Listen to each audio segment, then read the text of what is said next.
Hello, everyone. Welcome back to another 3Doshas Basics of Living session. Thank you if you're joining live on Zoom or if you're watching on YouTube.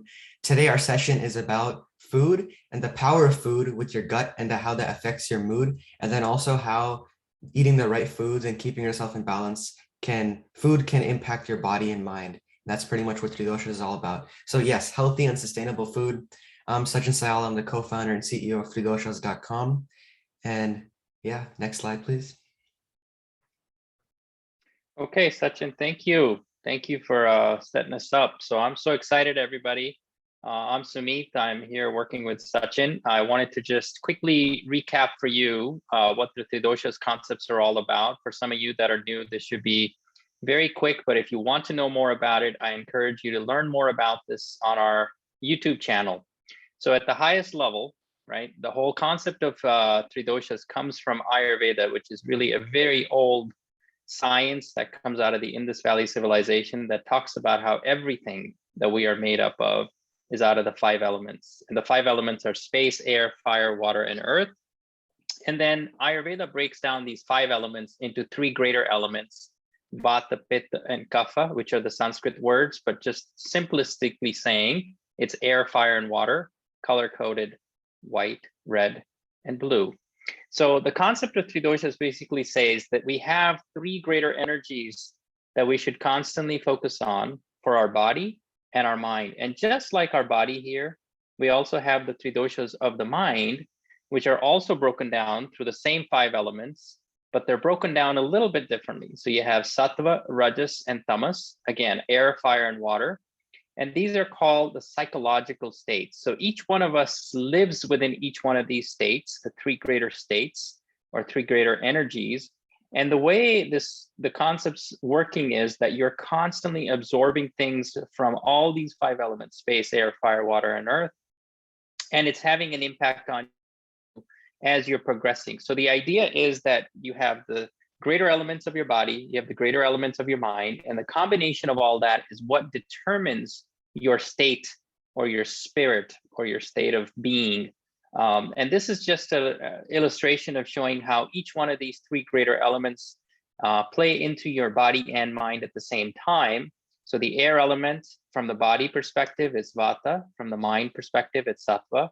Essentially, air is about awareness. It's about what you absorb, both in the terms of your body and what you absorb in terms of thoughts. Fire is transformation. Fire is what you actually absorb and go through a transformation, how you absorb it in your digestive fire, how you absorb it in your mind. And it's all about taking action. This is the transformative property. And then the water is specifically designed to be a regulator. It's the one that keeps the fire in check.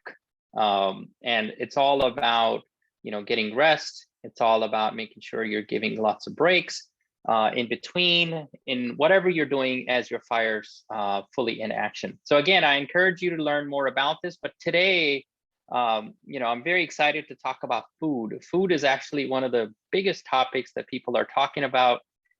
And I'm excited because there's a lot for us to learn here in terms of how the food has an impact specifically on our body and mind. And some of you may be saying, food on mind. So let's go deeper into understanding how all of these concepts come together. And we're going to focus specifically on how to keep everything in balance, both for the body and mind. And if you remember in some of our previous videos, we talk about the objective of 3Doshas is basically understanding that we have these bodily doshas, the 3 greater energies of your bodies, the 3 greater energies of your mind.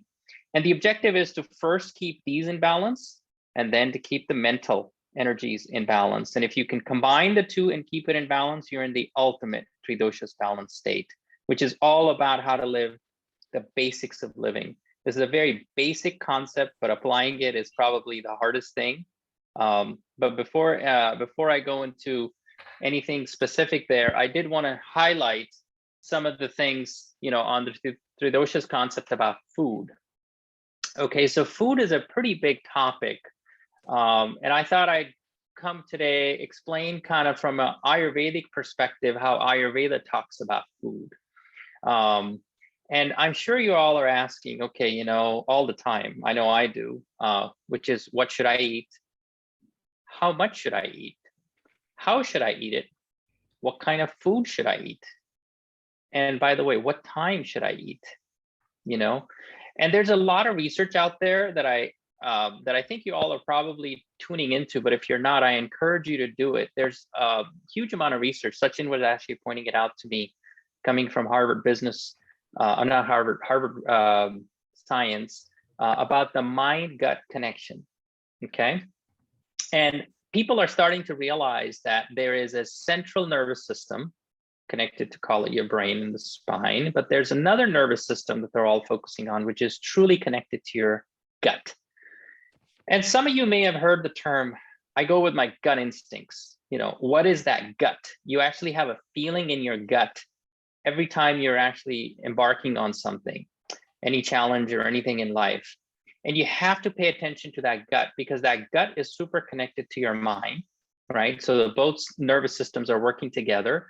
So when we talk about the mind-gut imbalance in today's research that's happening, essentially that's the same thing as the 3Doshas balance, which has been talked about for thousands of years, about how you keep the body and the mind in balance. Now, 3Doshas is so simplistic that it basically boils down to, you know, how the 5 elements and the 3 elements that I talked about play a major role in how your body and mind stay in balance, right? But if you want to go scientific and you want to learn more about it, pay attention to the mind-gut connection and how that plays into your body. So there's a lot of content here. I'm going to go through it pretty fast. I will not be able to do justice to all of this content, but I encourage you all to kind of go in and understand this more. And there's so much research online on this stuff that you can learn about it. So let me go into the Ayurvedic side, and then I want to go into a little bit interactive session with Sachin leading it for us. Okay, so first, how much should I eat? Let's just get that one off the charts here. How much should I eat? Ayurveda has always talked about just take your stomach and break it into 4 parts. So think of this as like your stomach. And Ayurveda would say you should always focus on eating solids about half of the way in your stomach, okay? And the other 1/4 should be liquid, right? So a lot of our food nowadays that we eat is very, very dry, if you will. And you should have a little bit of liquid with it if the food is very dry. But ideally speaking, your food should be very, you know, call it 2/3 solid and liquid, okay? So think of your food as you're thinking of saying, hey, I'm trying to put something into a digestive fire. And as I'm trying to put it into my digestive fire, right, which is your stomach absorbing it, it needs lots of solids, liquids, and the most important part, which a lot of us miss, is make sure you're leaving about 1/4 of it empty.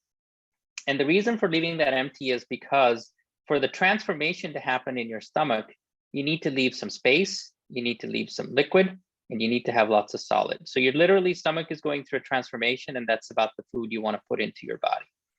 Now, when should you eat? What kind of food you should eat is also very, very interesting. And this is a very complex chart, but I'll just quickly summarize it for you. Just like I talked about the 3 greater energies of Vata, Pitta, and Kapha, right? So Ayurveda talks about how each one of these energies is at its peak or dormant during certain times of the year, certain times of the day. So for example, at the highest level, the fire element is at its highest in the summertime. We all know that when the sun is out, it's very hot. So the Pitta, or the fire element, is at its highest in terms of what's in the environment around us. And during this time, we are also, our digestive fire actually goes the opposite, because the outside, there's so much heat, the digestive fire actually is much less. So you should be paying attention to what you're eating, because you're not supposed to eat a lot according to the science, right? You're supposed to eat things that are supposed to keep us pacified from the heat outside.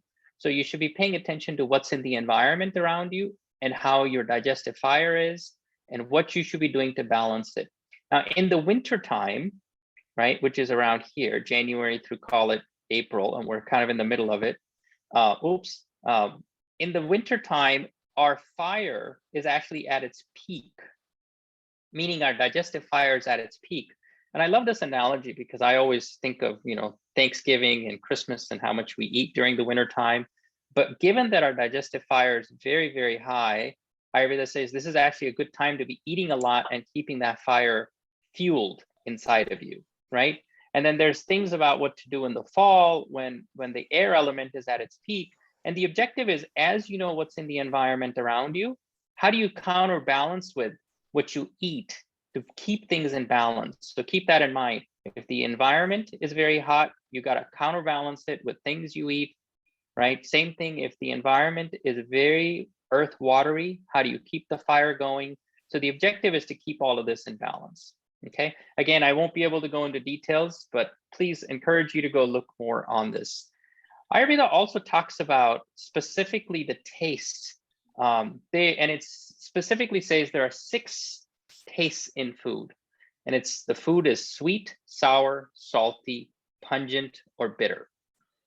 And each one of these, as you eat these types of food, has an impact on your 3 greater energies: the air energy, the fire, and the water energy, right? And there are sources of food, and it breaks down what type of food has higher content of air and earth, or air and fire, or earth and water. So let's just take one example. Sweet. Now, here's the funny part. When I first saw this, it was kind of interesting for me. Sweetness comes from things like wheat, rice, carbohydrates, right?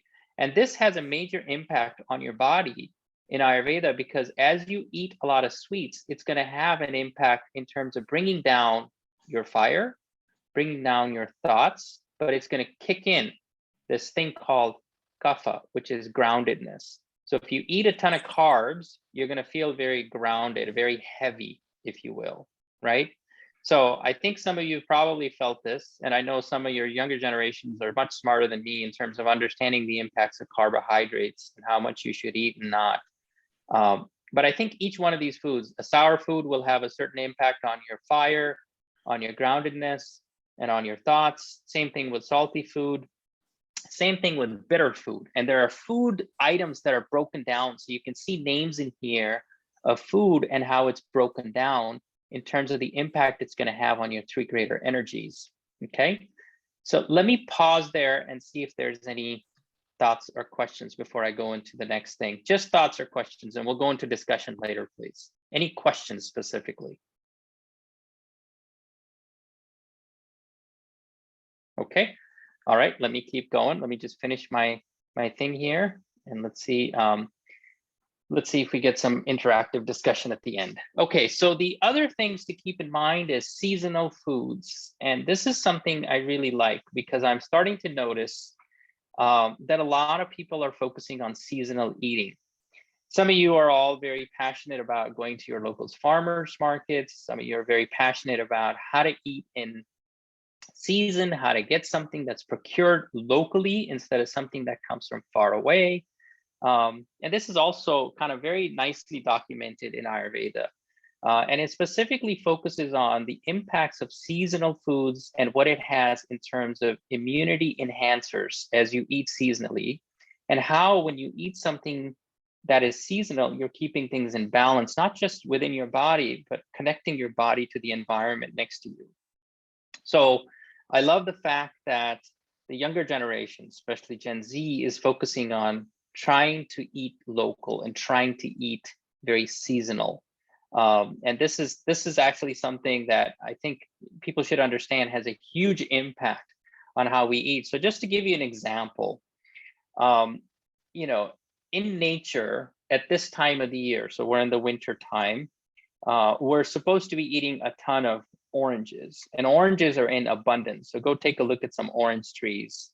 You'll notice, but take a look at what an orange does to you at this time of the year. It's high in concentration of vitamin C, which is exactly what you need to fight the flu, fight all sorts of things, the viruses, the bacteria that are in the environment. In the summertime, however, there's abundance of other types of fruits. There's abundance of watermelon, abundance of cantaloupe, abundance of other things.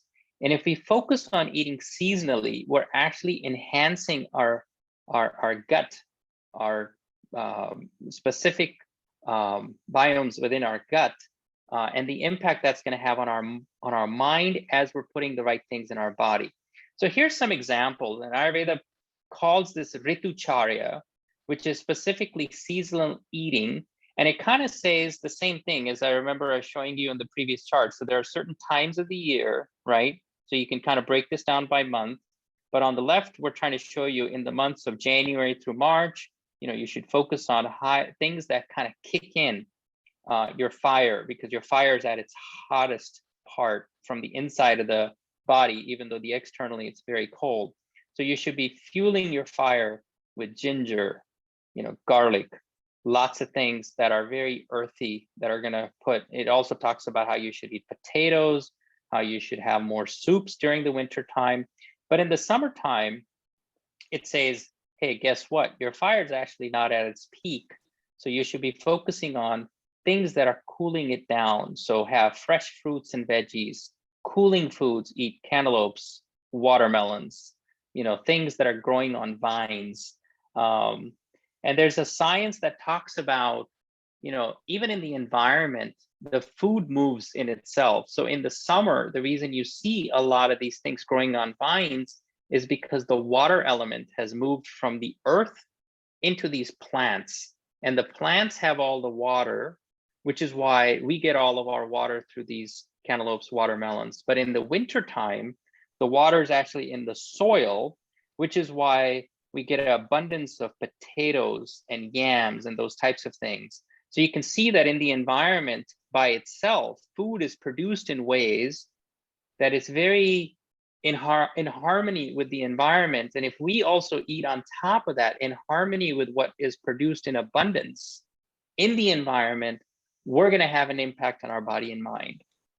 So I know I'm talking a lot. There's a lot going on here in terms of information. But I really sincerely mean this. I hope all of you will take this knowledge and kind of go deeper into it, go on your own quest to understand this. And you'll start noticing how everything you put in your body, it truly has an impact on your mind, because you're one in connection with the nature around you, and the body has an impact on the mind, and the mind has an impact back on the body. And that's how you keep yourself in balance, both at the body-mind level. And then, I do want to say one thing, and that's important for me to say before I turn this back over to Sachin, which is in nature, plants and animals actually always follow the rules. If you pay attention to what animals will do, animals will eat certain types of food, certain times of the day. They will not overeat. They will not take in something that just doesn't feel right. So if we just kind of follow the same type of thing, right? I think we're bound to have a pretty healthy life if we can focus on it. Again, there's a lot of content here, but I thought I'd just share this with you and we can go into more details. And let me see, I think the next slide, if I'm not mistaken. Oh yeah, just one last slide and then it goes over to Sachin. I just put this in here just for people to see that Ayurveda, and again, this is thousands and thousands of years old, it breaks down food into 8 types of food and its constitutions. And it talks about pay attention to the food, where it comes from, what are the natural qualities of it, how it's processed, how it's combined with each other, right? It actually has rules about what foods are supposed to be eaten together and which ones are not. It talks about the quality of food and the quantity of food. It talks about, what types of food you should be eating based on where it was procured, right? So Desha means where did it come from? Classic case would be, what if I'm living in, I don't know, it's funny when I see this when I travel across the globe, and I notice that, people here are eating right now in the winter strawberries or eating grapes coming from, I don't know, say Australia, or vice versa. If in India, you're eating strawberries coming from California, just put that into perspective and ask yourself the question, 1, is it seasonal? 2, how far did it take for it to get to where I'm at? And how much energy is in that food by the time it has been plucked away from the plant for it to get to where I'm at. So pay attention to a lot of these constitutions of food. It talks about the time factor of food, meaning like how long has the food been around? You know, kind of like I talked about away from the plant, or just how long it's been cooked. It talks about, it has very specific dietetics rules of how you should eat. Talks about how you should be sitting, focusing on the food. It also talks about the person and the type of state of mind and body that you should be in, that is taking in the food, and what to do based on your body types. So again, a lot of content here. I don't think I did justice because there's so much knowledge here that one can tap into. But again, I encourage you to go read up more on this. And if you have any questions, reach out to us and we'll be more than happy to help you. Okay, that's pretty much it for me. I'm going to turn it over to Sachin. Sachin, go ahead. All right, everyone, let's do something different. How about we have everybody stand up for just a few seconds? I know that was a lot of talking. So how about everyone just stand up? You can stretch, you can go get water, invite a family member, do whatever you want. But so let's just do that for a second. If you guys want to do that, let's take a small break and then I'll start with my part of the presentation. Take some few deep breaths if you'd like to as well.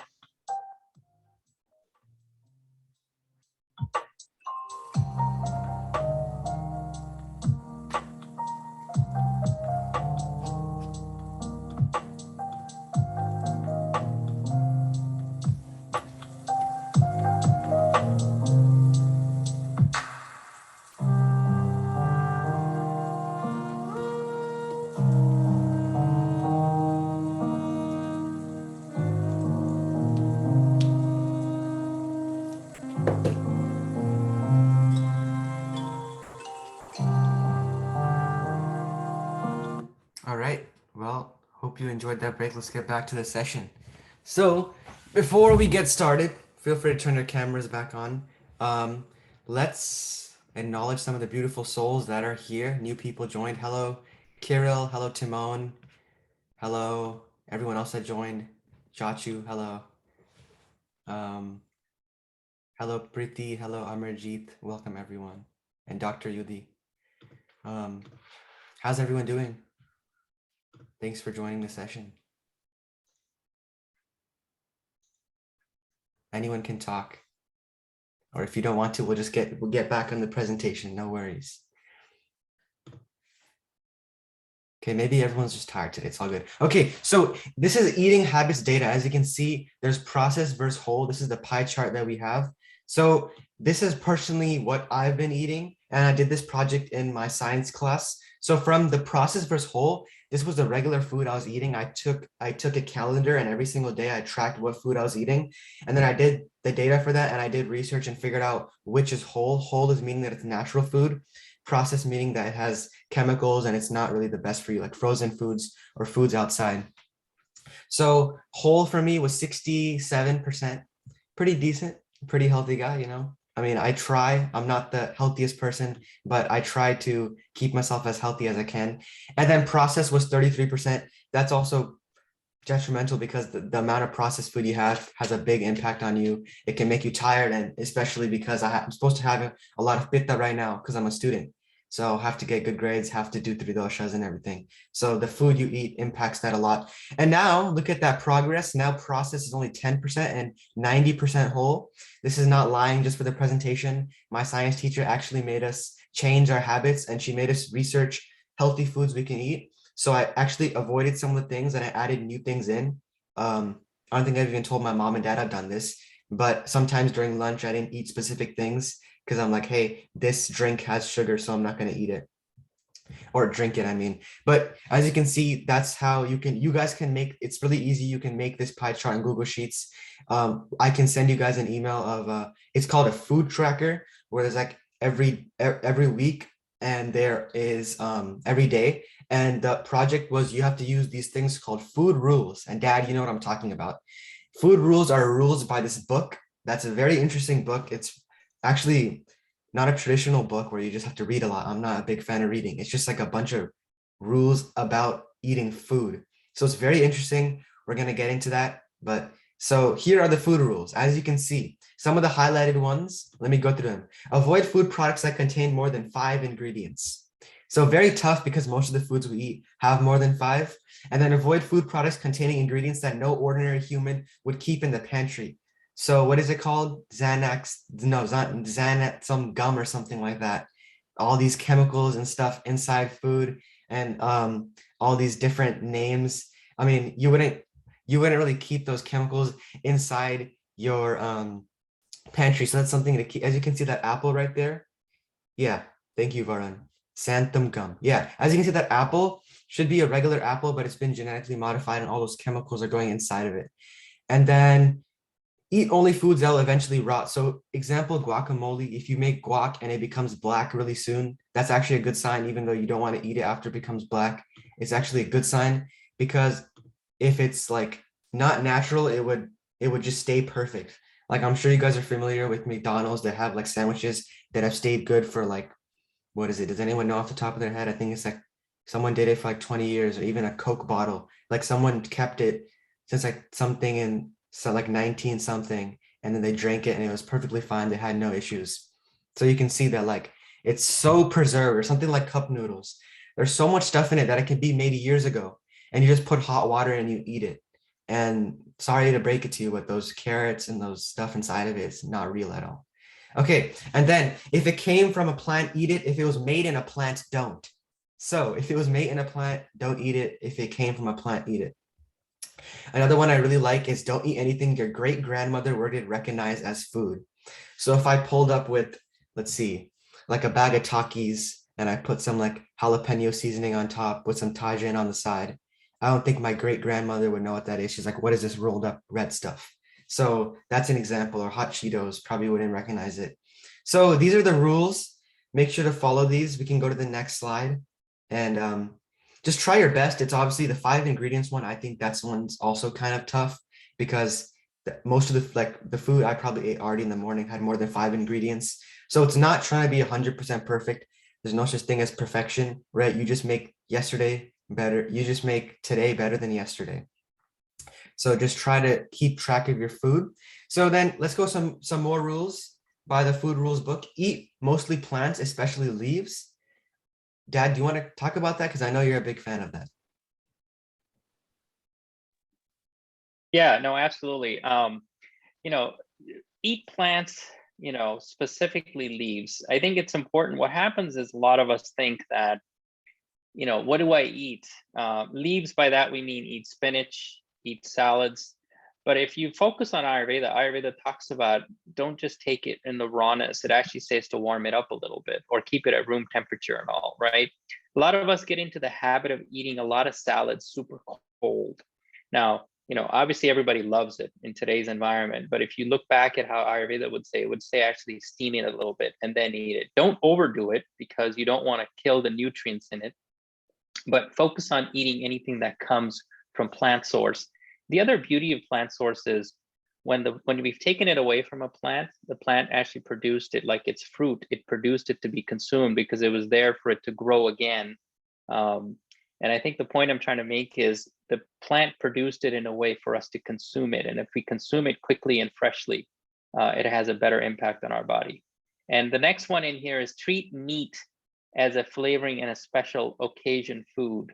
I know there's a lot of questions about should you eat meat, not eat meat, right? You'd actually be surprised. Ayurveda focuses on meat in the sense of how to eat meat, what to eat, what not to eat. And it's a controversial topic, I know, but it is something for you to think about. In this book specifically, as Michael Pollan puts it, think of it as this is not something you want to eat a lot of. Right. So Sachin, continue on. I love where you're going. I love your style. Like you. So sweeten and salt your food yourself. So obviously that means not to eat food that has a lot of salt in it. I know we went like a few years ago, I went on a cruise and like the food was extremely salty. Actually, if food has a lot of salt in it, that means that the salt preserves the food. So if you look at a lot of frozen foods, if it tastes really salty, that means that they're trying to preserve the food as much as they can, because then it lasts longer. And if it lasts longer, they can sell more, and that means more profit. So that's pretty much how it works in the food industry. And then eat sweet foods as you find them in nature. So that's talking about, instead of sweet foods like a cake which even I'm a big fan of.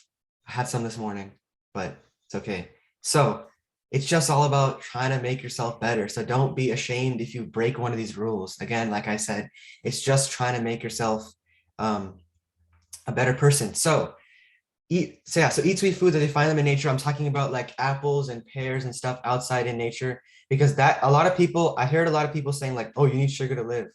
Like my friends say that. The funny thing is they're talking about natural sugar from like fruits and stuff. They're not talking about the sugar in cupcakes. So that's something important to think of. And then eat all the junk food you want as long as you cook it yourself. French fries, pastries.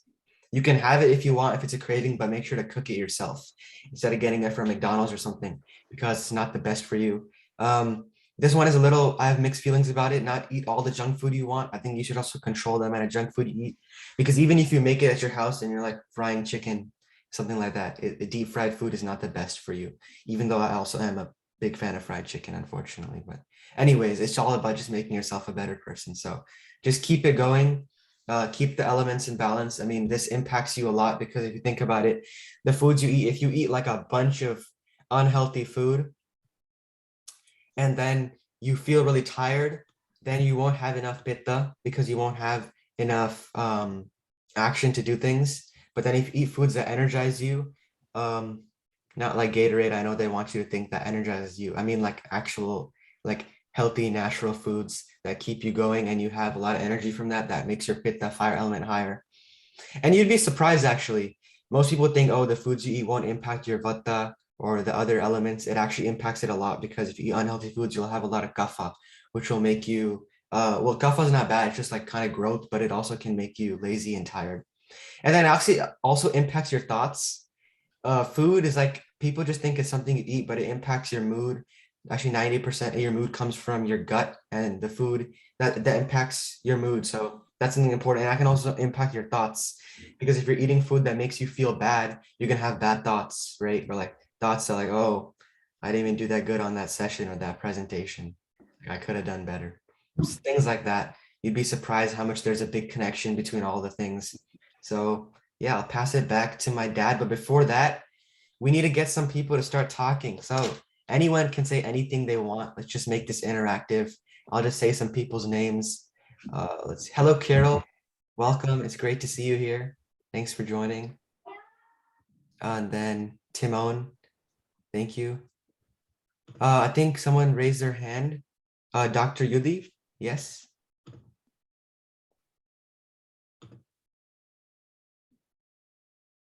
He may be on mute, Sachin. Yeah, he is Hey, on mute. yeah. Hey, Sachin, you said something which just I thought I'd bring it up again. You said something about the food and how you can, kick in your fire. Actually, I was talking to Neetu this morning, and I was explaining to her that there are certain foods that really kick in your digestive fire. And one that I would highly recommend to all of you to really start thinking about, especially in the winter time as you go into the springtime, and it's documented really well, is honey, right? And honey actually has properties that kick in your digestive fire like you won't believe. And I was telling Neetu this morning that, why is that? Just imagine how honey is produced, right? The number of bees and the number of places honey has to go to get that honey. So imagine the types of, the diversity of things that is in a drop of honey. How many places it came from, how many flowers it came from, how many bees it took. And the moment you put that in your stomach, imagine what kind of microbiomes you're putting into your body that is going to have an impact. And also, honey has to be eaten very properly, in a proper way, I should say, right? There are rules of how to eat honey and how to mix it with certain things and not with certain things. So again, I encourage you to read up on a lot of these things. But Sachin, I love what you said, which is what you put in your body has an impact on your digestive fire, but also on your thoughts. And I see a lot of hands are up, so why don't I pause?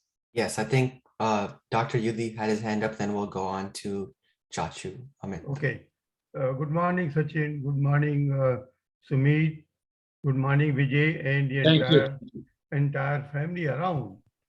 You see, I have listened to the presentation very carefully.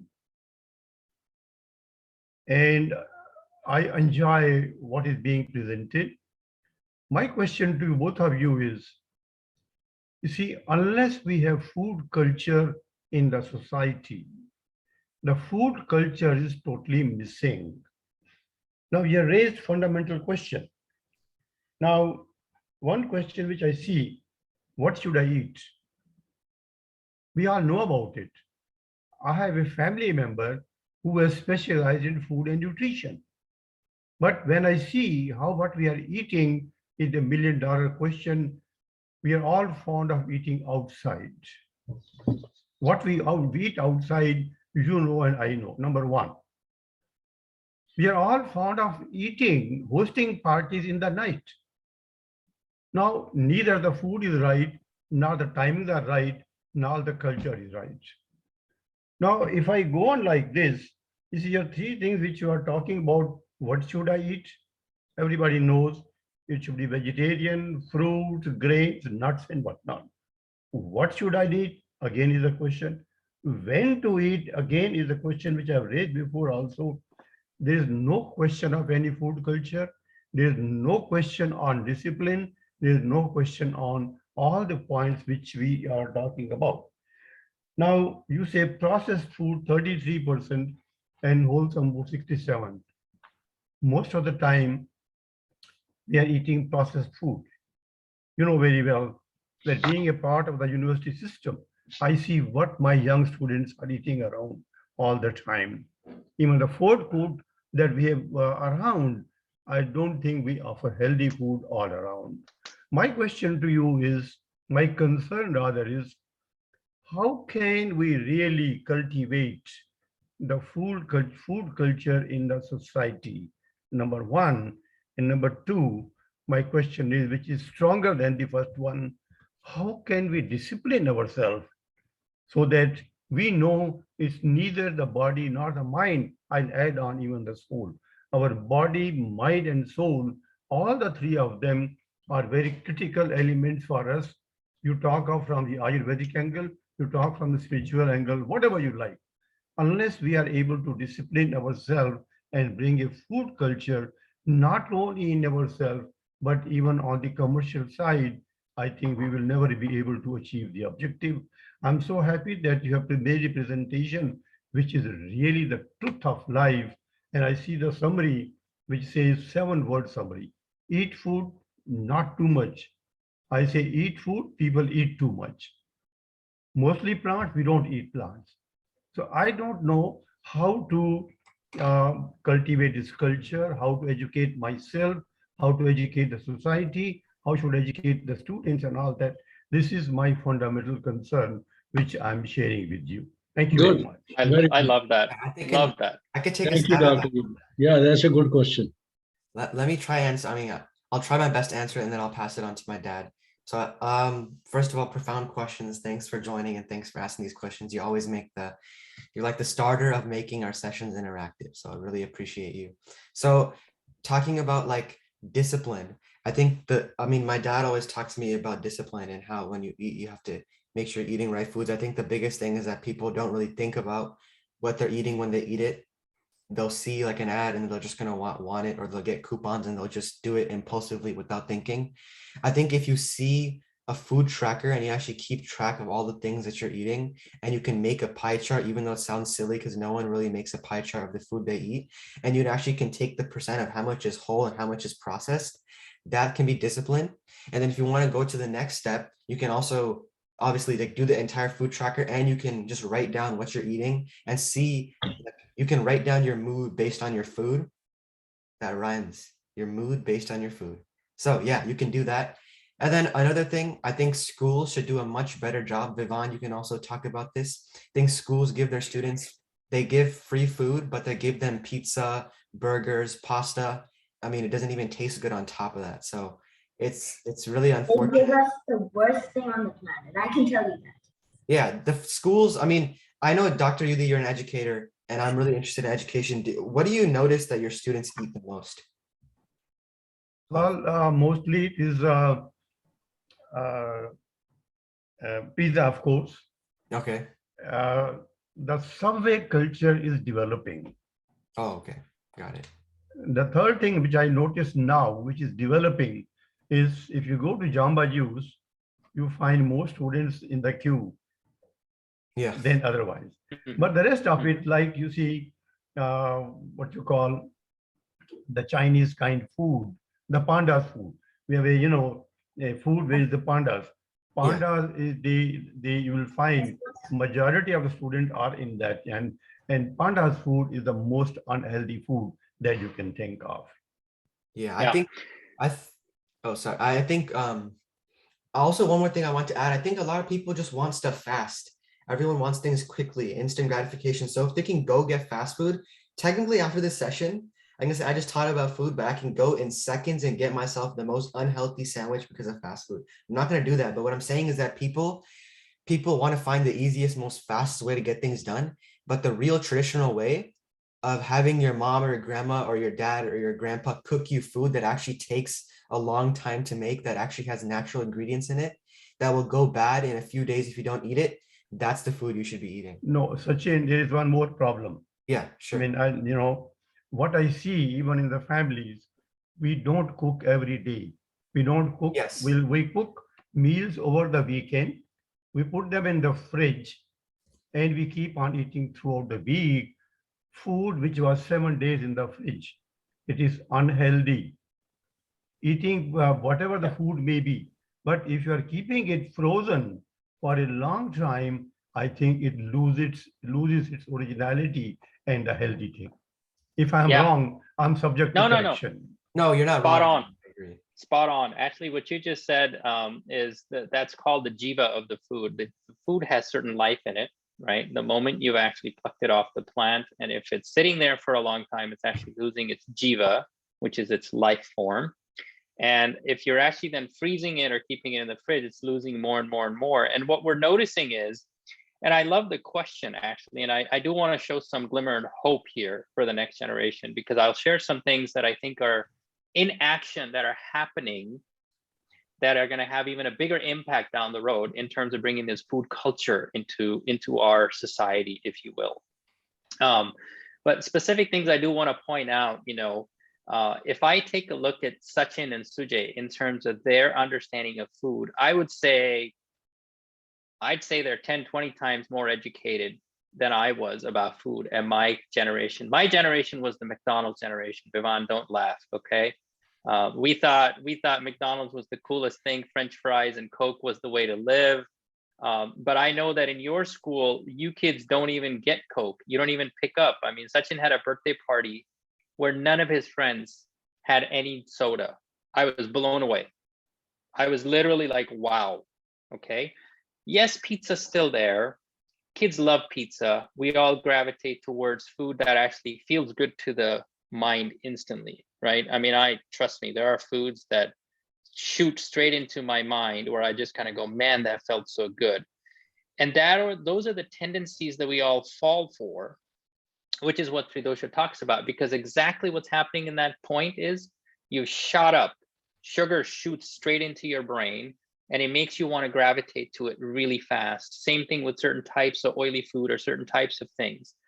And I think what Sachin was trying to highlight is it's really impossible for all of us to just stay pure all the time and just pluck something from my backyard and just eat it all day, because we're all going to get tired of it.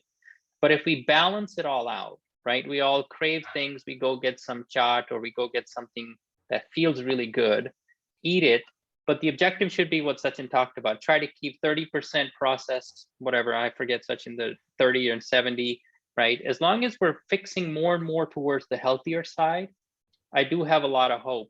I also want to say one other thing. The younger generation will go eat at better fast foods, right? They actually know which ones are good and which ones are bad. Even if they were getting a chicken sandwich, they know that Chick-fil-A has it better than other places. They know that Chipotle has better ingredients than others. So the education is happening, and I have lots of hope for this generation that they're going to get it done. And if Sachin, just keep taking charge and keep making it happen, and I'm sure more and more of the change will happen. Thanks. Yeah, I want to Sumeet, I would still share one more point with you. I mean, the question is, we are talking of the younger generation. I'm not talking of the generation like Sachin. I'm talking of the generation like you. Now, what is happening in the families is both husband and wife are working. When they come home, their total attention is only on the laptop, on the iPad or anything. They have no time for cooking. So what we are offering to our children is something that we are responsible. Number one. And number two, when you go above you, people like Vijay and me who are grandparents, we like to feed others with the wrong food because we make the food which is not healthy. Now, you might think that I'm crazy. I'm a very up-to-date modern person. Look at the samosa culture in our society. Now, we have made it global. Wherever we go, you find samosa and things are like that. Noodles, samosa, pizza, and all that. That's why I raised the question. I would not blame the generation like Sachin. I would blame myself and people, like your generation. But this is what we are offering to them at home, outside, and in the commercial world. I'm sorry, I'm being a little No. I love what you're saying. my I love what aggressive you're in my saying. opinion today, but this is what I observe and what I feel even in my own home, in my own society, and in my, I would say, families around. So if you Yeah. are making a presentation of this kind, I would suggest you next time bring in a presentation which promotes the food culture in society. Yeah. Thank you. Good, All good. right. No need to We'll take apologize. that Yeah. down. By the way, love the comments. I love the thoughts, and it's actually very true. But our objective in this session is to really make awareness of kind of the principles of how to eat, and what to eat, and our objective is to spread the word. And I think I'm noticing, the younger generation's focusing a lot on it, so I have a ton of hope. So let's just continue to the next question, Sachin, if you're good with it. Yeah, I do quickly. We'll get to every question, but I do know some people are from India here, and it's getting late for them, so I'll do it in that order. But I will get to your question. But let's get others to talk. I mean, others I know didn't get to introduce yourself. Kirill, do you want to introduce yourself? Timon, feel free to introduce yourself. Anyone who wants to talk can introduce yourself. Hi Sachin, how are you? Yeah, Akshat. Hi. Oh, Akshat's dad. How are you? I'm good. I'm fine. Hi Sachin. Hi sir, how are you, everybody? Hi, thank you for joining. Yeah, it's great. Hare Krishna, everybody. So really, I heard from gentlemen saying the food culture, right? Yes. So that what I can suggest here, the food culture starts from the family, and then family comes the kitchen. And in India, the kitchen is owned by the mother or the lady, right? So if the lady is quite equipped with the culture, and the kids are in India are quite familiar with the mother, they're very close to the mother, right? Because the father earns here, and we have mostly homemaker here in India, say the mass. So if the lady is well equipped with this, the culture, she starts the culture, then it comes to the kid, and then the dad joins in. So that all that samosas and that aloo paratha, all that thing, it cuts off towards fruits or dried fruits, watermelons, what you said. Secondly, if the family comes in with this thought, one family comes in, then the next family, the neighbors comes in. And then say if in a building there are 12 flats, 6 flats are with this culture. And here this starts in, because what I feel in India and also in world, this culture is not coming because of this, because it is not in the kitchen. Once it comes in the kitchen, in our home, then it comes to the kitchen in the hotels, then kitchen in the aeroplanes, flights, everywhere. So I think the ladies should come in and take the flag. Yeah, let me add something to it. The culture comes from the example that I think parents set. I think some of the ladies here may say that men can also do the work. In the US, a lot of us do. So I'll give you one example that I think, Sachin, you can tell me if it worked or didn't. So one example I had was I only eat dalia in the morning. And I started this about 8-10 years ago. And my kids thought I was a crazy man because all I do is cook it, eat it. And it's the same thing I eat every morning. And I explained to them how I don't want to take cereal. And they're like, Dad, come on, cereal's so much better. Give me a break. Take a look at those Fruit Loops. How can you say no to that? And I just said, you know what? I'm not going to do it. And I've been eating dalia for 10 years. Now, I swear, about 3 to 4 years ago, maybe 3 years ago, Sujay, you guys can tell me. My kids only eat dalia in the morning, every single morning with me. They go to school every morning. They'll put a banana in it, or they'll put some berries in it or something. But what you said is exactly right, which is if you set the example, the kids are going to naturally gravitate to it. And I think, Sujay, I mean, I don't know when the last time was you guys had cereal, but you may want to add something here if you have something to add in terms of the change. I remember the day that both Baya and I, we just like, I think this is a true story, Dad. Like the actual thing where we took the bag and we just threw it out because I didn't want the cereal anymore. Because it was just, I felt like it was disgusting. Like I looked at it and I felt like it looked like plastic or something. So I just like threw it out and said, Dad, I'll have your dalia. So I think I remember doing that. So that was. Sachin, can you take a question from Mr. Back, Chauhan? Yes, yes. Bakshish, go ahead. Yeah. Oh, hi, everybody. It's a very interesting topic, and you guys have done a wonderful job, actually.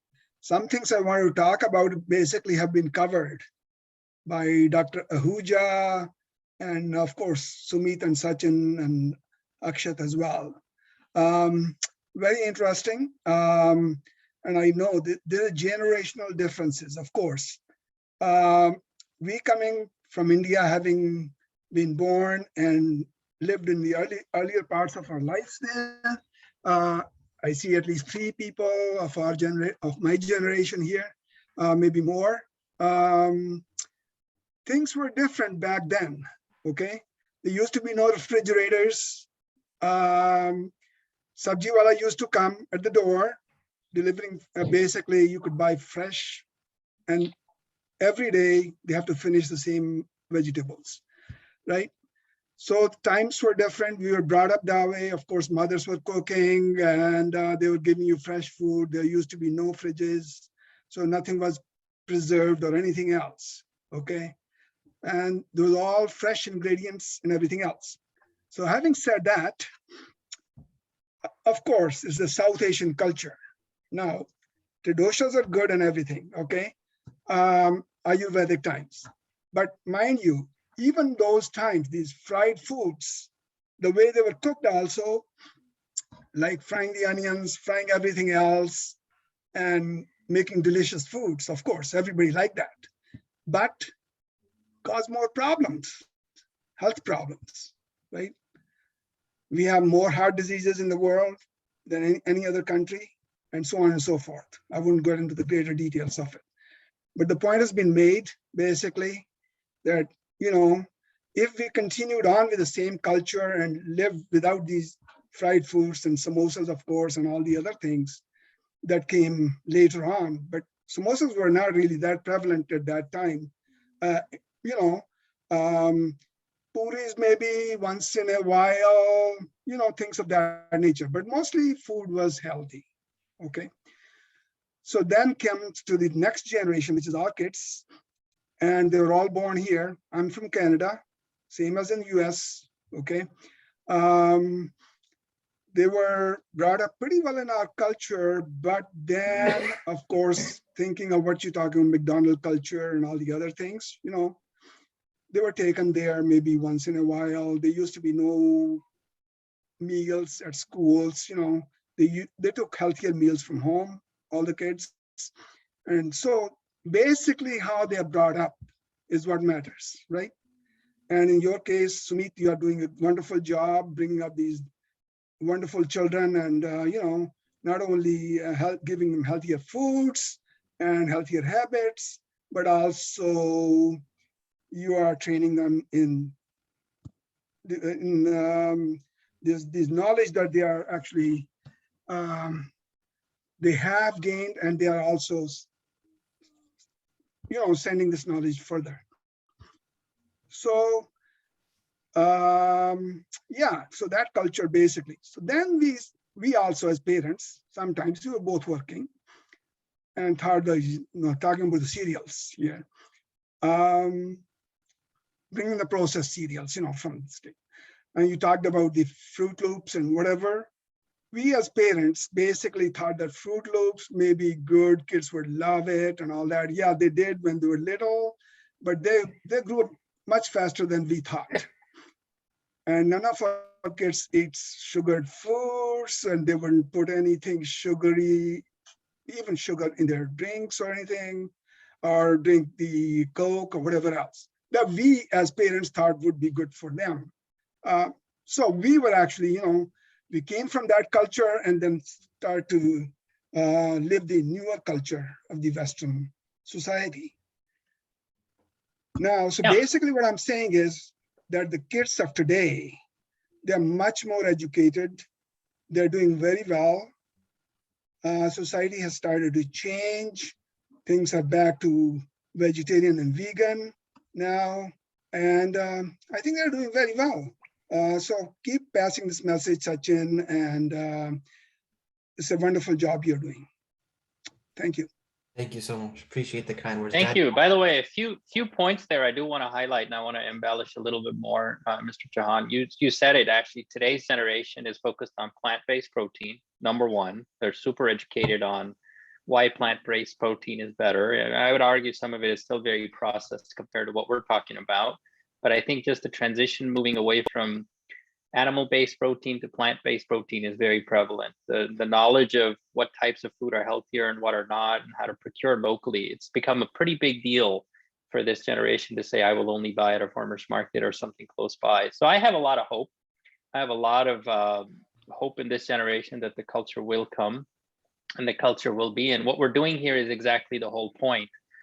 You also mentioned a couple of really good things, the samosa culture and how it's become prevalent. Actually, and I encourage all of you to kind of pay attention to some of this in Ayurveda. The concept of frying and the concept of these foods, it actually had its own purpose. It's a lot of grounding food when you're actually putting a lot of oil in your body, essentially, or putting ghee in your body. And your body actually needs a ton of these grounding properties, right? And the digestion of a lot of this, obviously you don't want saturated fats and those types of things, but a lot of this is actually needed in children to ground themselves or for brain development and those types of things. And the objective is not to only eat samosas and chaat and all these things all the time, or fried chicken, as Sachin said. The objective is to understand that when you put that in your body, it has a digestive property, it has a mental property, it's going to take your energy states, and it's going to do something to you that you should be truly aware of. And all of us, none of us actually are going to be ever perfect in getting this right. But as long as we understand the impact it's having and just continuously, slowly moving towards the right thing, I think that's probably the best way to go move from my perspective. But Sachin, let me pause there, see if you want to take other questions. Yeah, then Dadaji, you can share your question. Yeah. You see, we are having a very healthy discussion, and we are three generations sitting here. One is my generation, Sumeet's generation, and Sachin and Sujay and Varun, Vivan's. That's a great point. You see, when we were growing up, I'm just bringing it on the table. When we were growing up, when I was a kid, I was going to my school walking 2 miles. And my mother used to give me, in the morning, some parathas, and then some parathas to go for lunch with me. And then once we come back, used to have a very healthy dinner. And we were eating only when we were feeling hungry, not that, okay, you'll eat, it is 12 o'clock, it is lunchtime. It is 6 o'clock, it is dinner time.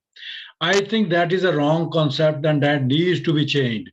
You should eat only when your body says that you are hungry and you eat it. The reason for that is that when you eat, your body or all the digestive system takes some time to digest it fully. And when it is in the process, first of all, you see your enzymes go into the food and then they mix, and then it is in the process of doing all that, everything till it is finally processed. In the meantime, we throw some more. No, the system is confused that, okay, I'm not done with my previous food and now he's throwing more and more and more. That is bad. That is the basic thing which we need to change, that we eat only when we are hungry, not time-wise. And the second thing is that, yeah, we used to eat like parathas, we used to eat like saag with a lot of ghee in it, and puris and samosas and all that stuff. But our lifestyle was different. We have not changed our food, but we have changed our lifestyle entirely. When we were kids, when we go to the school, as you told you, that we used to walk 2 miles going and 2 miles coming, that makes it 4 miles. Plus, in the school during recess, we used to just jump and do everything, whatever we could, and be very, very, you see, active during that time. And then once we come back from our school, we used to look for kids around and play till it is dark. Really, believe me, that if there was no darkness, we would be playing for the whole night. So we used to do those much exercises and eat all that stuff which we could digest in no time. But now look at the kids. My grandson, he goes to school with his mom dropping him right at the gate of the school, and then he sits in the school, and I don't know how they do during recess time, but then he is picked up by his mom and he comes back, and as Dr. Yuddhi and everybody said, they look at their phones if there are any messages, WhatsApps and all that stuff. So there's hardly any, I'll say hardly any, but the concept of exercise, what our body needs to digest that system is missing. So we need as parents, we need to make sure that our kids go for exercise, they participate in some games, we go with them to play. I remember when Sumeet and Amit used to say that, hey, Dad, I want to go bowling at 12 o'clock at night. I'll say, okay, let's go. We'll go. All three of us will go and play over there. So there's no problem. And Amit used to come back from school and he'll have hit the racket, you see, with the ball for tennis. And he ultimately became the captain of the school team for tennis. So we need to inculcate those habits in our kids. We cannot just blame the kids. We have to blame ourselves also, that we need to work with them to do more exercise and digest whatever they are doing. That's all I have. Thank you. Yeah, great points. Thanks, Dad. I do want to point out a couple of things in there that I think come back to the 3Doshas principles. You said a couple of very important things in there. If we focus on, what you said, absolutely, the lifestyles have changed and a lifestyle is very different. But Sujay, I know you're going to laugh at this when I say this, right? You and Sachin will say, yeah, we don't walk 2 miles, Dadaji, but guess what? We ball for 35 minutes. We play basketball, and guess what? We're sweating way more than you guys ever did, which is what they tell me all the time. And it's important to understand that exercise, as Dadaji is saying, is super important, because that is what's going to kick your digestive fire in terms of what you need to eat and how you need to get hungry. But a couple of points I want to highlight in there. If you're focusing on, thinkings around the 3Doshas principles, there are times to eat and times to be hungry. And the way to think of it is this, and Dadaji said it really well, which is, I think the analogy in Ayurveda, they say, is imagine like you're cooking rice, okay? Think of it like this. Every food you put in your body is like you're cooking rice in your stomach, okay? When you cook rice, you put the rice, you put the water, you let it boil. Now imagine if the rice is halfway cooked and you take some raw rice and throw it in that halfway cooked rice. Now imagine what you've done to that rice. And if you're doing the same thing to your body, which is you just put in food in your body, you didn't let it cook for 3 hours, which is about the amount of interval you want in your meals, right? So you ate a lot. Now, after about an hour, you take another snack.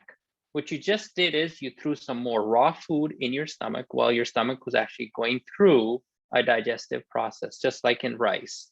So we all don't want to eat rice that's half cooked, half not cooked, or fully cooked and half raw, right? So just think of it the same way. So keep that thing in mind to say you got to have a certain amount of interval before you take the next meal, right? Which is what Dadaji was talking about. You got to be hungry, and that's when you eat. Not just because it's 12 o'clock and the school says, or an industrialized world is saying, you know what, we all got to start our office at 9 o'clock, so let's all eat at 9. Let's also eat at 12, and let's eat at 6 and go to sleep on time so we can all be productive citizens and just go back to the office. Also in Ayurveda, it talks about the times of days that you should be eating. And the US actually has had it wrong. And I do want to point this out. You know, here they say that your breakfast is your biggest meal, right? You should eat like a king in the morning. Actually, that is the opposite of what Ayurveda says. Ayurveda actually says, do not eat a ton in the morning. The morning is when your fire is just kicking in. The last thing you want to do is eat a humongous meal in the morning, because your fire is at its peak in the afternoon, which is around 12 to 1 o'clock. So you want to start your breakfast with something really small, and even a fruit or a little dalia or something. And I'm not talking like a huge bowl. I'm talking a little bit to kickstart your fire, right? Imagine it's like a pilot that you're just lighting up. Afternoon, about 12, 1 o'clock. And by the way, if you eat at 8, 9 o'clock, give yourself 3-hour break and let your stomach churn, right? And at 12 o'clock, when you feel that fire saying, give me food, it's okay to eat a big meal at that time, because naturally your body is at its peak at that moment for it to take in that food and say, I can digest it and still have a productive day. In the evening, you also don't want to eat too much, even though you're going into the Kapha stage of your day. You want to go into lighter foods. You don't want to put yourself into foods that are going to cause problems in your body when you go to sleep. And then also make sure that you eat about 3 hours before you go to bed. So if you're going to bed at 10 o'clock, 7 o'clock, you should be done with your meal. And again, not be putting more rice into your stomach, because your stomach's going to growl all night and you're actually not going to get a sound sleep. Okay, so let me pause there and see if there are more I think questions or thoughts. we're 20 minutes over time. That's okay. It was a good discussion. Let's take the 2 last questions and we can wrap it up. I think it's Akshat and then Chachu. I know it's really late in India, so I'll go with Akshat's dad first. Yeah, hi, it's Akshat actually. Hi, Sachin. Hey, Akshat. Yeah, hi, Uncle. How are you? It was really good in this meeting today. I loved it. The level of knowledge you gave us, that was superb. I just wanted to give my thought, not a question. It's only a thought, you can say. So I believe that you cannot be healthy if you cannot be healthy if someone says you to be healthy. I believe that word healthy comes from within. Till the time that does not come from within you, you won't be able to be healthy or eat good food or try to become fit. Because earlier, like really loved eating food. Just ate whatever I want to, a lot of junk food, you can say, because at that time everybody told me that you should not eat that. You should eat a good amount of food. You should eat more of fruits, not go to McDonald's, not go to Domino's. But I heard them. I said yes, yes, yes. But after then, the next day I was again like, no, I just want to eat it because I loved to eat it. So I believe at that point of time, my mind was like, just eat it. You're gonna enjoy your life. You're gonna enjoy the childhood. Just have fun, because that thing gave me happiness. But at a certain point of time in my life, when I got hit by the fact that no, man, I'm doing the wrong thing. I'm not eating the right amount of food. I've been eating the wrong amount of food, and till this point of my life. From that time, I started to change, because it started to hit my mind. It started to poke me up that why are you eating this? Though at that time nobody told me. At that time everybody was telling me, okay, you can eat. It's your childhood. When if you want it in your childhood, when will you eat it? But at that time, I was totally opposite. I was like, no, I should not eat that. Though it's my childhood, but it is the best time for me to become healthy, because after a certain age it becomes really tough for you to become healthy, because your body resists it. But right now our body is really young, so it's going to help me to become fit faster than a person who is at an old age. So I believe this thing comes from within you. Obviously, yes, you need someone to, maybe you can say, to maybe influence you or motivate you in this. It will be like a catalyst in your way to success in this field of being healthy. But yes, this needs to come from your heart, from your mind. only then you will be able to become fit and healthy. If your body won't support you, then you will be able to do that process for a month, for 2 months, 3 months. But when you stop doing it, then you will be like full on to the different type of food. So and yes, obviously I'd like to say that Sachin's Dadaji, the way he spoke, that was superb. I just loved it. And I believe he was really honest with his thought. And in today's world, that's really tough to see people say what they want to say from the bottom of their heart. And the way he spoke, that was superb. And yes, obviously Sachin, on this, that you have been doing a really, really good job. With all due respect to whatever you said today, yes, it is really important. But yes, this cannot be possible if you won't be able to do it from the bottom of your heart. So yeah, that's the thought. Thank you, Akshat. Yeah, we're so happy. Fantastic. Thank you. Fantastic, Akshat. I do want to highlight a couple of things you said in there, though, which is very important. You said it has to come from within. It's, if somebody's telling you and you're not getting it at a young age because you're just trying to live life or you're trying to have fun, thank you for saying that, because the whole concept of how we come from the East, if you will, our education system, our way of living, Ayurveda would say the same thing. All of this has to come from within. Right? You absorb a lot of things. We all notice, hey, those guys are having a burger. Those guys are having a pizza. Those guys they're having so much fun. Like, why can't I go have fun? And the thoughts cross our mind and we gravitate towards it because of the wrong things. But if it's coming from the inside and you've built that strength from the inside, as you get older, that strength stays with you and it becomes part of your process. Totally agree. Thank you for sharing that. And I've always said to Sachin, you're a very wise man, Akshat, and we love having you. So continue inspiring us and continue to inspire others, and that's what I love the most. Thank you, Uncle. Thanks a lot. Thanks a lot for it. It's so cool that you're here. You guys actually, that's Akshat Singh. So he's the professional Indian dancer. He's been on he won the Golden Buzzer in Britain's Got Talent. He's been on the Ellen Show. So yeah, he's famous. So thank you for joining, Akshat. I think Chachu. No, it's not like that. Not at all famous. You can say it's an honor for me to be here, because everyone can just appreciate me on everything, but telling upon this point of health, that's really rare that I hear someone, and going to such a detail, that's the best part, because everyone can tell you like to eat fruits, eat that, eat this, but going to such a detail, I believe this is the first time that I have heard someone saying this. So yes, it was super for me to be here. Thank you. Thank you, Akshat. I think Chachu, you have a question. Yeah, no, wonderful discussion. All the participants, Akshat, your inspiration, it's been wonderful. I think one thing I wanted to add was, what is one action everybody's wanting to take? I think we've had a lot of discussion. Maybe just go around the room of saying, what are we going to do different, based on the discussion today? I love that. The answer, Amit, is develop the right mindset and you are done. I agree. How about let's go. How about this is a great way to end it off. Let's start with just my participants list. Sujit, Bhaiya, do you want to go? Sure. Definitely, I agree with Dr. Ahuja about changing around your mindset. And so that's definitely something I'll start doing. I think my first step will obviously be awareness. I just need to be more aware of what I'm eating. I mean, my personally, I've also had sort of like the opposite problem, because I usually, sometimes when I'm working on stuff, I get so deeply focused into it that I don't even feel the need to eat, or I don't really feel the cravings. And so in my case specifically, my mindset might be changed a little bit differently than most of yours. I'm going to be more aware about when I need to eat.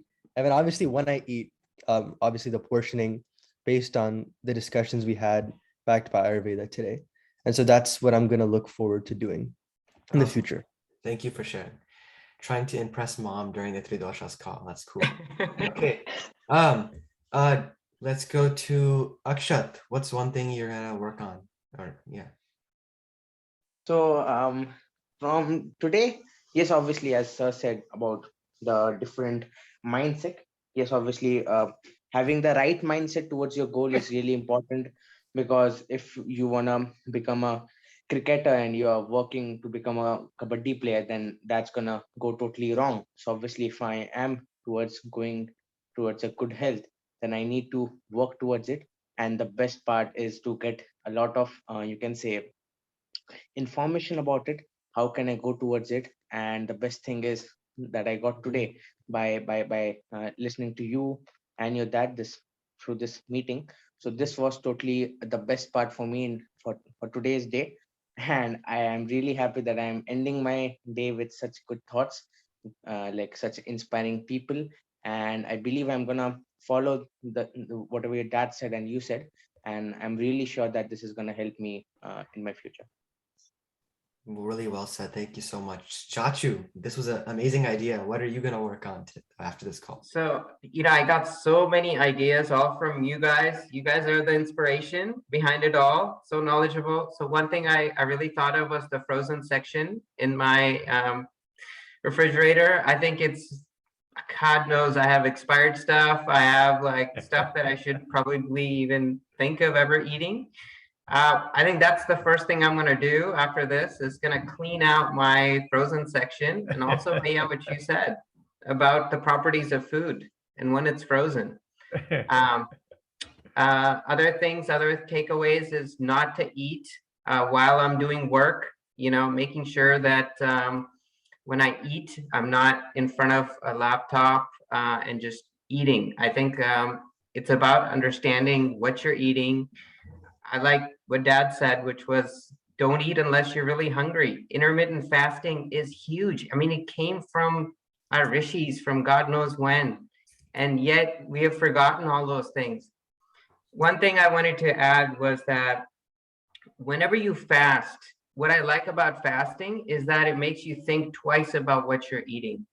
A lot of times I will be eating all kinds of crap throughout the week, but when it comes to my day of fasting, it's like a way to just stop everything and saying, oh my gosh, okay, I can't eat what I was, used to eating. And you have to now start thinking. And so you end up actually eating a lot of the non-processed things, the more natural things. So I think the power of fasting and intermittent fasting is huge. So probably continue that. But really, really inspiring discussions, and hope we continue again. And hopefully we have like a way to check in and saying, how did we do, from this week to the next time we meet? This was what I was wanting to do. Did I get to do it? What stood in the way? And so that we can be each other's accountability, partners. Thank you. That's we'll implement that. We'll think of something we could do to track it. That's a great idea. Miss Preeti, you want to share? I think you're muted right now. So then unmute. I think it would be very useful talk, and from now on I'll focus on my diet now. Sounds good. Okay. Yeah. Thank you. Sunana is a very good cook. Nice. Yeah. I'm sure. Okay, Sachin, can I add one thing? Yes. You see, whenever we eat something, the first thing is that in our food, we get the enzymes from our system. And those enzymes are not the same for every food. If you are eating something sour, it has different enzymes. If you are eating something sweet, it has different enzymes. And if you are having a mild, it has different. So we should try to eat one item at a time so that the food is properly processed right from the start. As it needs, it is just like what you need for this. So you get it, goes again. Then second thing, okay, what do you need in this? It goes further. So that is one thing that I would like to do that, and not make a khichdi for everything and eat. And the second thing is, Amit brought a very good point, that when we are eating, we are not having every attention on other things. We are not watching TV, we are not looking at our phone, we are not doing anything. We are looking at our food and eating with the best possible way we can eat, because this is a fuel which keeps us alive. So we have to keep it that way. And the next thing I'll suggest you is in the 3Dosha, Amit brought another good point that what is the purpose of fasting? You see that when we are fasting or when there is nothing being done in our stomach or something like that, you know what the body does? Then at that time, the body is repairing whatever is wrong in our body. It may be digestive system, it may be any other small problems here and there. And in case we let it do it by not eating, that is good, at least once a week. That's all I have. Thank you. I don't Thank you, wish to Dr. add anything, but I do wish to say, you see, we have gained a lot of knowledge today, but practicing it and implementing in our daily life, that is the biggest challenge that we have. If we can bring in there, I think then we have achieved the purpose of what we are talking today. Hey, we didn't hear from Simran. I want to hear from Simran in India, Okay, so if you're namaste still there. everyone. Yeah, thank you for this opportunity, and namaste everyone whom I didn't greet earlier. And it was really so wonderful discussion, and it was great. Like I was waiting, I should unmute, but no, okay, it was better hearing everyone's ideas and thoughts. It was really awesome. Just one thing that I wanted to add was, as Mr. Chauhan said, and I absolutely agree with that, is basically it's how you're brought up. So being a live example over here, right from my right from my childhood, my mom was so strict regarding my diet that nothing means nothing should be grabbed from outside, not even a chocolate.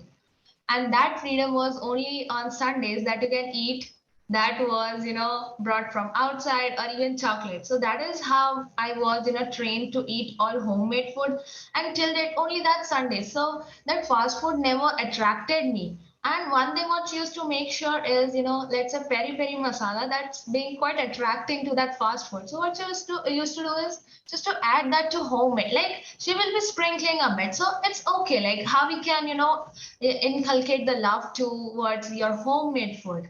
So that is how she made me and my sister, get attracted to what she used to cook by herself.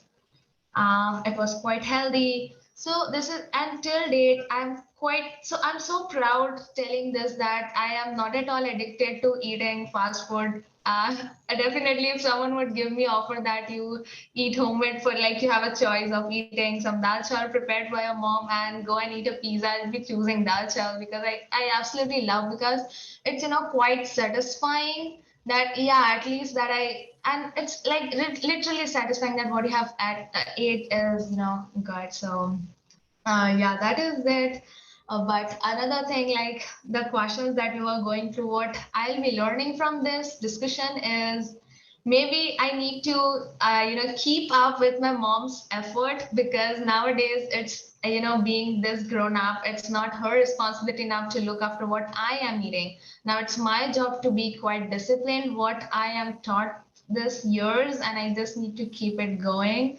And another thing is basically like being aware, as one or two already added, being aware of what I am eating, as because of the social media trends, I do honestly, sometimes I get distracted while eating, and I like messages on phones. So I just need to be completely focused when I'm eating. And that's it. Thank you so much for this opportunity once again.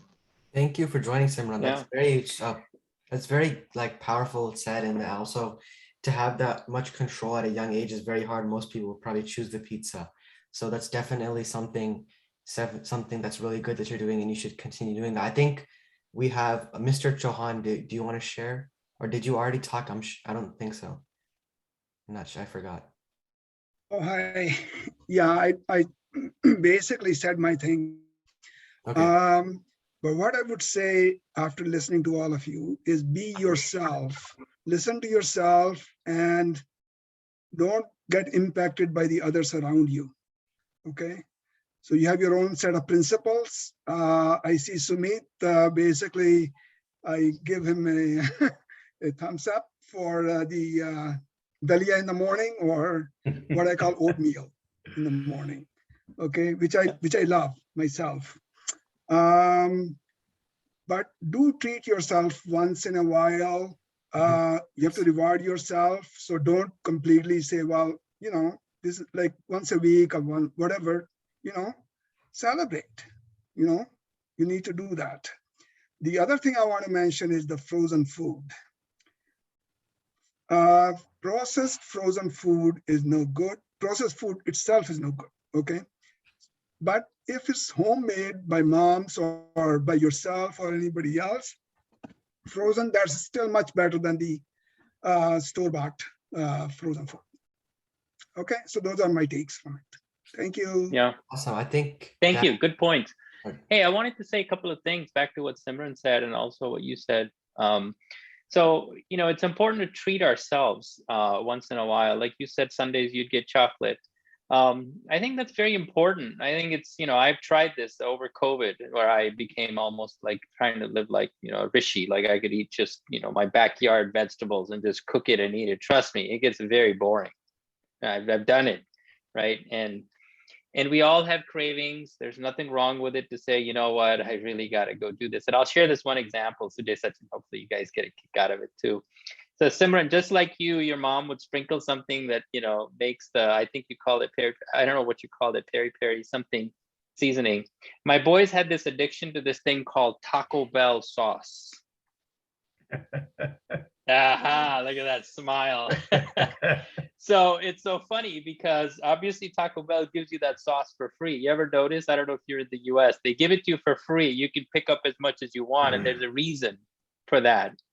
It's because when you put that in your tongue, it's gonna just make your mind go crazy because it has so many things in there that are gonna make so many things trickle in your head that it obviously gravitates very quickly towards kids. And my kids obviously are like, Dad, Taco Bell sauce is the best. So for a while, Mom would make the burrito and they'd still put the Taco Bell sauce on there. And it was so funny for me to watch it because I'm like, guys, and sorry to say this on YouTube, but I would say like, you guys, these are drugs like going in your body. And I would tell them, I'm like, you guys got to stop this because this is a food industry that has obviously gotten to your head. And over time, these kids have realized that, you know, it is true that a lot of these free ingredients that are put out there, they taste so good and they instantly shoot up in our head and they're designed for that. They're actually in the lab being designed this way, right? And over time, we realize, oh my gosh, you know, when I don't have that sauce and I just have a burrito, which is what my kids eat now, with put onions in it a little bit, put some of the fresh salsa in it, that it can taste just as good, if not better. So just, you know, focus on treating yourself, but at the same time, understand what that treat is doing for you. That's why it's called a treat. It should only be done once in a while, not all the time. So thank you for saying that. Yeah, Sachin, go ahead. I know, I was gonna say we can go almost nearly 2-hour session. We can go on for the whole day, but I think we should wrap up because other people probably have stuff to do. Thank you, Sachin. But this was, that's why you're the CEO. We're not wrapping it up because we just have to go, or even if you want to talk more, we have our email open, info.3doshas@gmail.com. One of the best sessions. If you're watching this video on YouTube, you can check out our website, 3doshas.com. We hope you enjoyed the video and make sure to stay safe and have a great day. Thanks for watching the video. Bye, everyone. Thank you. Bye.